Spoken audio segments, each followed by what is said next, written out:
Hello செல்லக்குட்டீஸ், 안녕하세요. இன்றைக்கி நம்ம என்ன பார்க்க போகிறோம்னா என்னை மாற்றும் காதலே பார்ட் 6 தான். ஸோ பார்ட் 5 போட்டுட்டு ரொம்ப நாள் ஆயிடுச்சு. அதுக்கப்புறம் இந்த கிறிஸ்மஸ் ஸ்பெஷல்லாம் போட்டேன். பட் ஜிமின் எஃப்எஃப்க்கு வந்த ஒரு வரவேற்பானது பிடிஎஸ் எஃப்எஃப் OT7க்கு வர மாட்டேங்குது.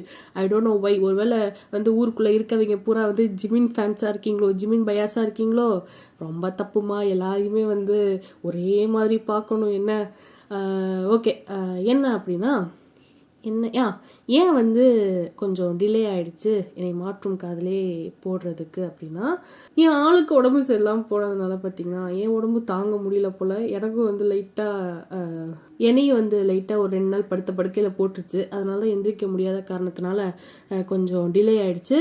So sorry for that. நேற்று பார்த்தீங்கன்னா சுகா ப்ரோ வீவர்ஸில் யாரும் வரி பண்ணிக்காதீங்க, நான் சொன்ன மாதிரியே தான் என் கண்ணனும் எனக்கு கரெக்டாக சொல்லியிருக்காரு, யாரும் வரி பண்ணிக்காதீங்க, நான் இப்போ நல்லா ஆயிட்டேன் அப்படின்னு சொல்லி சுகா ப்ரோ போட, பின்னாடி பார்த்தீங்கன்னா ஆரம்பம் நானும் நல்லா ஆயிட்டேன் அப்படிங்கிற மாதிரி போட, ஓ மை காட் அப்படின்னு சொல்லி என் உடம்புல இருந்த அந்த பீடையும் போயிடுச்சு நினைக்கிறேன். அதனால சரி ஓகே, இன்னைக்கு நம்ம என்னை மாற்றும் காதலே பார்ட் 6 பண்ணிட்டேன். ஓகே, ஸோ வாங்க அப்படியே எஃப்எஃப்குள்ளே போகலாம். ஸோ போன வாட்டி பார்ட் 5ல் என்னாச்சு, போன பார்ட் 5ல் என்னை மாற்றும் காதலில் என்ன இருக்கும் அப்படின்னா, ஜிமின் பார்த்தீங்கன்னா வேங் தலைமாட்டிலே அடித்து, ஏண்டாடே இதுக்கெல்லாமா உட்காந்து ஃபீல் பண்ணிருப்ப, போடா போய் உண்மை என்னவோ அதை சொல்லி யூனா கல்யாணத்துக்கு சம்மதம் வாங்கிட்டு வாடா, நீ ப்ளே பாய்லாம் இல்லை, சும்மா நாங்கள் விளையாட்டுக்கு அந்த பேரை வச்சோம் அப்படி இப்படின்னு சொல்லி எப்படியாவது யூனாட்ட சம்மதம் வாங்கிட்டு வா அப்படின்னு சொல்லி வேங் துரத்தி விட்டுருப்பாரு. அதே போல் பார்த்தீங்கன்னா ஜிமினும் போக ஜிமினு பேசி செஞ்சு எப்படியோ சம்மதம் வாங்கிட்டு வந்துட்டார். ஆனால் பயவில் உண்மையெல்லாம் சொல்லாமல் எப்படி நம்ம சொன்னாலும் இவ ஏற்றுக்க மாட்டா, அதனால் கல்யாணம் பண்ணிட்டு இவளை நம்ம வழிக்கு கொண்டு வந்துடலாம் அப்படின்னு சொல்லிட்டு பாண்ட் மேரேஜுக்கு ஓகே சொல்லிட்டு வந்துடுறார். அதாவது உன் சோல்மேட்டை நீ பார்த்துட்டானா நீ பாட்டு கிளம்பி போய்கிட்டே இருக்கலாம், ஏன் சோல்மேட்டை நான் பார்த்துட்டேன்னா நானும் கிளம்பி போயிட்டே இருப்பேன் அப்படின்ற மாதிரி ஜிமின் சொல்லிட்டு அவருடைய அந்த காதல் மேலே நம்பிக்கை வச்சு கண்டிப்பாக யூனாவை அவர் காதல் மாற்றும் அப்படின்னு சொல்லிட்டு வெளியே வந்துடுறாரு இல்லையா. அப்படி வேங் கிட்ட சொல்லி முடிக்க வேங் கேட்குறாரு, இதெல்லாம் எங்கடா போய் முடியும் அப்படின்னு சொல்லி கேட்க, எல்லாம் எங்கே கல்யாணத்தில் தான் அப்படின்னு சொல்லி முடிக்க, அப்படியே பார்த்தீங்கன்னா இப்போ வெட்டிங்லாம் முடிஞ்சு அந்த ப்ரெசன்ட் டேக்கு நம்ம வந்தோம் அப்படின்னா, சர்ச் வெளியே ஹாலில் எல்லாம் அங்கங்கே நின்று பேசிகிட்டு இருக்காங்க. ஜிமின் யூனாவை தேடுறாரு. யூனா பார்த்தீங்கன்னா ஒரு ஓரமாக விண்டோ கிட்ட சோகமாக நின்று வெளியே வேடிக்கை பார்த்துட்டு இருக்காங்க. யூனா அம்மா பக்கத்தில் போகிறாங்க. யூனா இங்கே என்னடா பண்ணுற அப்படின்னு அம்மா கேட்க, யூனா பார்த்தீங்கன்னா வெளியே 2 குட்டி பசங்க, ஒரு பாய் ஒரு கேர்ள் விளையாண்டுட்டு இருக்காங்க. அதை பார்த்துட்டே லைட்டாக கண்ணில் இருந்து கண்ணீர் வர, அதை தொடச்சிட்டு, ஒன்றும் இல்லைம்மா நீங்கள் போங்க, எதுக்கு இப்போ இங்கே வந்தீங்க, புரியுதுடா டே வரலன்னு வருத்தப்படுறேன், ஏதாச்சும் சண்டை போட்டிங்களா அப்படின்னு கேட்க, நான் யாரை பற்றியும் கவலைப்படலம்மா, ஏன் வரலன்னு எனக்கு தெரியாது, டே இல்லை துரோகி ட்ரேட்டர், அவசரப்படாதடி, அவனுக்கு என்ன பிரச்சனையும் இல்லைனா உன் மேரேஜுக்கு வராமல் இருப்பான, அவன் ஃபோன் பண்ணி அவனுக்கு, இரு நான் பண்ணுறேன், நீங்கள் பண்ணதெல்லாம் போதும், உங்கள் வேலை என்னவோ அதை பாருங்கள், என்னை தனியாக விடுங்க, போங்கம்மா ப்ளீஸ் அப்படின்னு சொல்ல, இதெல்லாம் தூரத்தில் ஜிமின் பார்த்துட்டு இருக்காரு. யூனா இப்படி பேசினதும் அம்மாவும் கஷ்டப்படுறாங்க. யூனா கஷ்டப்படுறதை பார்த்து என் பிள்ளை எல்லாம் சேர்ந்து இப்படி கஷ்டப்படுத்துகிறாங்களேன்னு நினைக்கிறாங்க. அப்போ தான் ஜிமின் போயிட்டு யூனா அம்மாட்ட பேசுகிறாரு. ஆண்டி சொல்லுங்கப்பா, என்னாச்சு, யூனாவை தேடுறீங்களா, அவள் அங்கே தான் இருக்கா, இல்லை ஆண்டி அது யூனாக்கு என்னாச்சு, ஏதோ டென்ஷனாக அவங்கக்கிட்ட பேசிகிட்டு இருந்தா, அதுவா, அது ஒன்றும் இல்லை, அவள் நல்லா தான் இருக்கா, ஒரு பிரச்சனையும் இல்லை, கொஞ்ச நேரம் தனியாக இருக்கணும்னு நினச்சா, அவள் தனியாக இருக்கட்டுமே, நம்ம கொஞ்ச நேரம் கழிச்சு அவளை பார்ப்போம், ஓ ஓகே அப்படின்னு சொல்லிட்டு ஜிமின் போகிறாரு. அப்போ தான் யூனா அம்மா கூப்பிடுறாங்க மறுபடியும். ஜிமின் சொல்லுங்க ஆண்டி, உங்ககிட்ட கொஞ்சம் பேசணும்ப்பா அப்படின்னு சொல்லிட்டு தனியாக கூட்டிகிட்டு போகிறாங்க. சொல்லுங்க ஆண்டி, என்ன பேசணும், நீங்கள் என்ன சொல்லி யூனாவை கல்யாணத்துக்கு சம்மதிக்க வச்சிங்கன்னு தெரியாது, எதுவாக இருந்தாலும் அவளை கடைசி வர நல்லபடியாக பார்த்துக்கோங்க, ஏதோ டெம்ப்ரரி சொல்யூஷன் வச்சு தான் மேரேஜுக்கு சம்மதம் வாங்கியிருப்பீங்கன்னு தெரியும். பட் எது செஞ்சாலும் பார்த்து செய்யுங்கப்பா.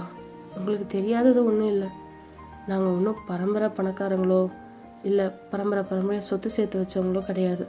யூனாவோட அப்பா உங்கள் அப்பா கிட்ட வேலை செஞ்சு இது பண்ணி தான் இந்த நிலைமைக்கு வந்திருக்காரு. அவளோட ஸ்கூல் லைஃப் வரைக்குமே அவள் மிடில் கிளாஸ் ஃபேமிலியாக தான் வாழ்ந்திருக்கா. இப்போ தான் இந்த சொத்து சுகம் எல்லாம் இருந்தாலும் அவள் எப்பயுமே எளிமையாக இருக்க ஒரு பொண்ணுப்பா. எனக்கு இது வேணும் அது வேணும்னு எங்ககிட்ட அப்பயும் அவள் கேட்டதில்லை, இப்போவும் அவள் பெருசாக எதுவும் கேட்டதில்லை.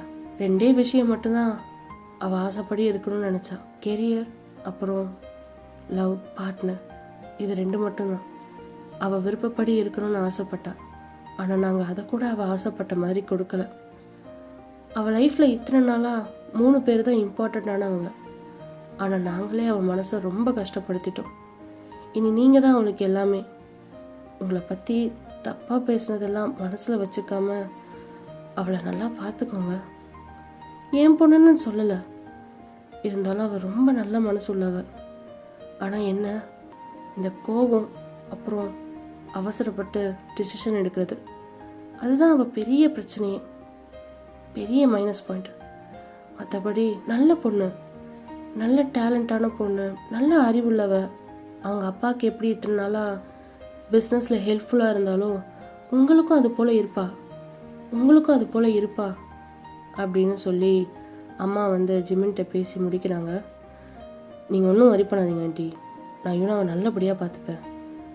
பட் எனக்கு ஒரு டவுட்டு, 3 பேர் இம்பார்ட்டன்ட் சொன்னீங்க. அதில் ஃபர்ஸ்ட் 2 பேர் நீங்கள் அண்ட் அங்கிள். யார் அந்த தேர்ட் பர்சன்? தேர்ட் பர்சன் இல்லைப்பா, அவன் தான் அவனுக்கு எல்லாமே. அவன் தான் ஃபர்ஸ்ட் பர்சன், செகண்டரி தான் நாங்களே. யாரு? டேயும் அவ கூட சின்ன வயசுலேருந்து ஒன்றா படித்தவன். ஓ அவனா அப்படின்னு ஜிமின் மைண்டில் நினைக்கிறாரு. ஓகே, அவன் எங்கே மேரேஜுக்கு வரலையா? அதான் அவள் சோகமாக இருக்கா. ஏன்னு தெரில, எப்பவும் அட்டை போல் கூடயே இருக்கவன் இன்னைக்கு வரல.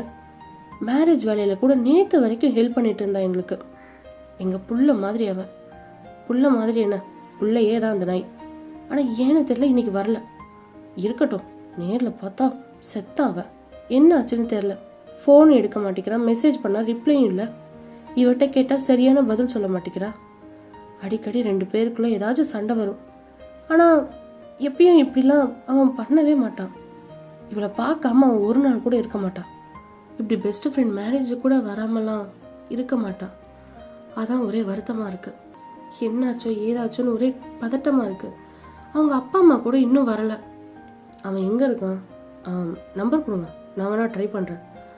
அவன் நம்பர் போகலை தம்பி, ஸ்விட்ச் ஆஃப். பிள்ளைக்கு என்ன பிரச்சனை தெரியல, பயமாக வேற இருக்குது. நீங்கள் ஒன்றும் வரி பண்ணாதீங்க ஆண்டி, நான் பார்த்துக்கிறேன், ஓகே? அப்போ தான் யூனா அம்மா என்ன சொல்கிறாங்க, வந்துட்டாங்க. யாருன்னு பார்த்தா டேயிங்கோட பேரண்ட்ஸு. அப்போ தான் யூனா அம்மா போயிட்டு, இதான் வர நேரமா, நல்ல நேரத்தில் வந்தீங்க. மன்னிச்சிடுறேன் யூனா அம்மா, எங்கள் பொண்ணு மேரேஜுக்கு நாங்களே இவ்வளோ லேட்டாக வர வேண்டியதாக போச்சு.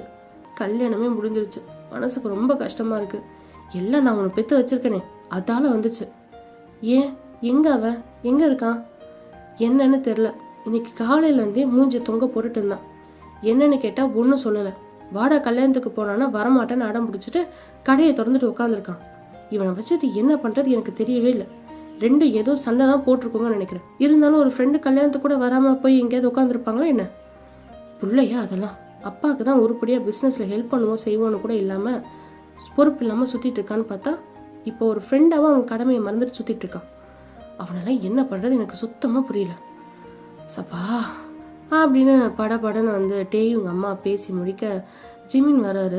கேட்குறாரு, இப்போது எங்கம்மா டேயும் வந்திருக்காரா? ஓ ஜிமின், நீங்களா தம்பி? நீங்கள் இங்கே இருக்கீங்கன்னு நான் டென்ஷனில் கவனிக்கவே இல்லை.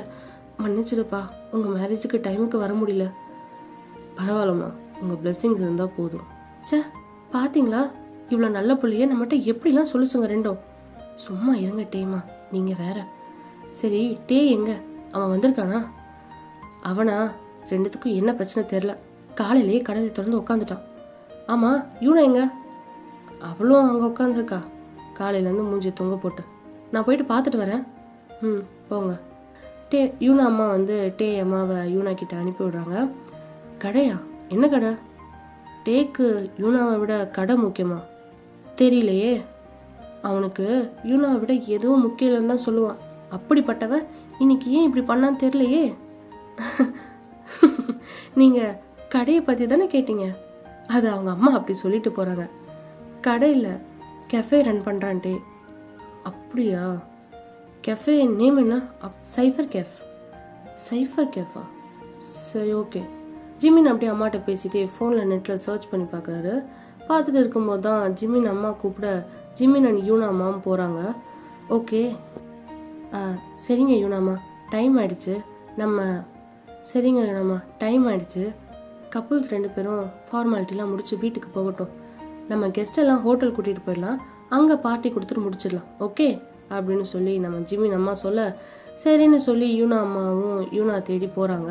ஜிமின் அண்ட் யூனா வீட்டுக்கு போகலான்னு போகிறப்போ லாஸ்ட்டாக ஒரு ஃபார்மாலிட்டி இருக்குது கிறிஸ்டியன் வெட்டிங்கில். வெட்டிங் முடிஞ்சதும் பிரைட் கையில் வந்து ஹோல்ட் பண்ணியிருப்பாங்க இல்லையா ஃப்ளவரை, பின்னாடி பார்க்காம அப்படியே போடணும். ஸோ அதை யார் பிடிக்கிறாங்களோ அவங்களுக்கு நெக்ஸ்ட் மேரேஜ் ஆகும். அவங்களுக்கு நெக்ஸ்ட் மேரேஜ் ஆகும் அப்படின்னு சொல்லுவாங்களா. அதுக்காக எல்லாம் அப்படியே பிரைட் அண்ட் க்ரூம் வந்து கிளம்பி போகிறப்போ யங் ஏஜ் கேர்ள் பாய்லாம் வந்து வெட்டிங் வந்து அவங்க நிற்கிறாங்க.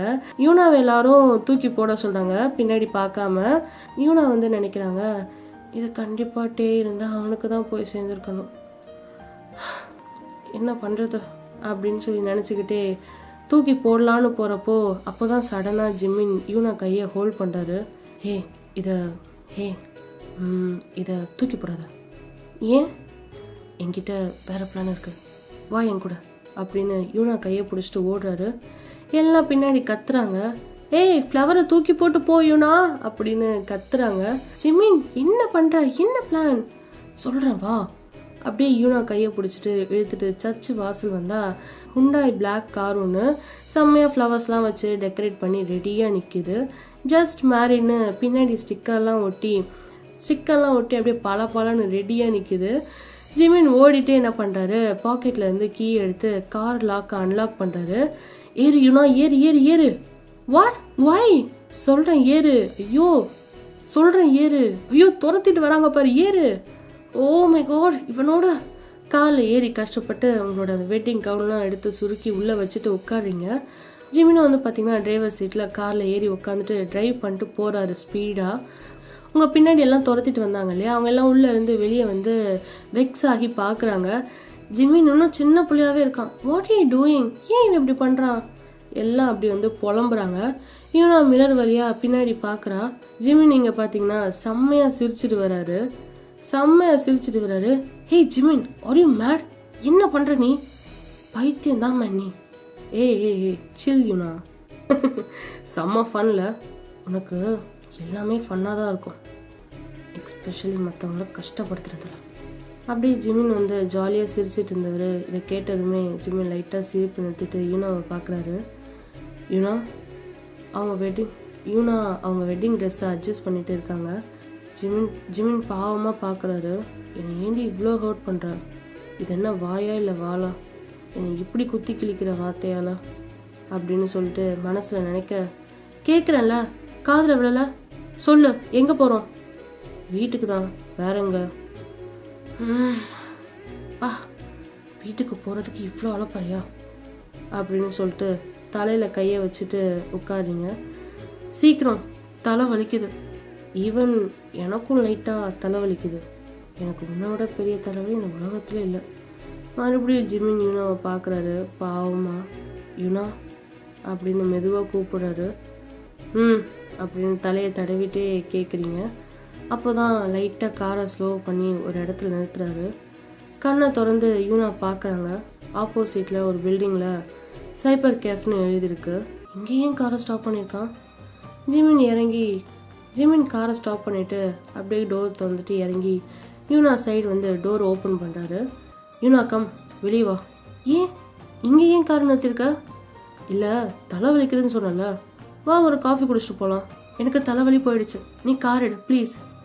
சரி, பட் எனக்கு இன்னும் வலிக்குதே. ஏன் உனக்கு வேற கேஃபே கிடைக்கலையா? இங்கே ஏன் வந்திருக்க? இல்லை, இன்னைக்கு இங்கே குடிச்சாதான் தலைவலி போகும்னு பச்சி சொல்லுது. உனக்கு இந்த கெஃபே பற்றி தெரியாது, செம்ம கெஃபே, வேற லெவலில் இருக்கும், வா. இந்த கெஃபே பற்றி என்கிட்டே சொல்கிறான். அப்போ நீ போ, நான் வரல. இப்படி சொன்னால் நீ கேட்க மாட்ட. டோரை ஓப்பன் பண்ணி இப்படி சொன்னால் நீ கேட்க மாட்ட, இரு அப்படின்னு சொல்லிட்டு டோரை ஓப்பன் பண்ணி யூனாவை வெளியே இழுக்கிறாரு. ஜிமின், அவுச், கையை விடு, வா இறங்கு, நீ போ, நான் வரல அப்படின்னு மறுபடியும் டோர் ஓப்பன் பண்ண ஜிமின் டோரை லாக் பண்ணிட்டாரு. இப்போ அமைதியாக என் கூட வர என்ன? Jimin, I hate you. It's okay, even I too hate you, come. இல்லை, நான் வரமாட்டேன் அப்படின்னு குழந்த மாதிரி அடம் பிடிக்க யூனாவை பார்க்குறாரு. பார்த்துட்டு லைட்டாக ஸ்மக் பண்ணிட்டு கிட்னாப் பண்ணிட்டு போகிற மாதிரி தோளில் தூக்கி போட்டு போகிறாரு. என்ன வெயிட்ரி நீ, எம்மா, விட்டுடா அப்படின்னு சொல்லி முதுகுலையே குத்துறீங்க. ஏய் அமைதியாவா, இல்லைன்னா அப்படியே தூக்கில போட்டுருவேன் அப்படின்னு சொன்னதும் லைட்டாக இவன் செஞ்சாலும் செய்வான் அப்படின்னு பயந்துட்டு மெதுவாக வரீங்க.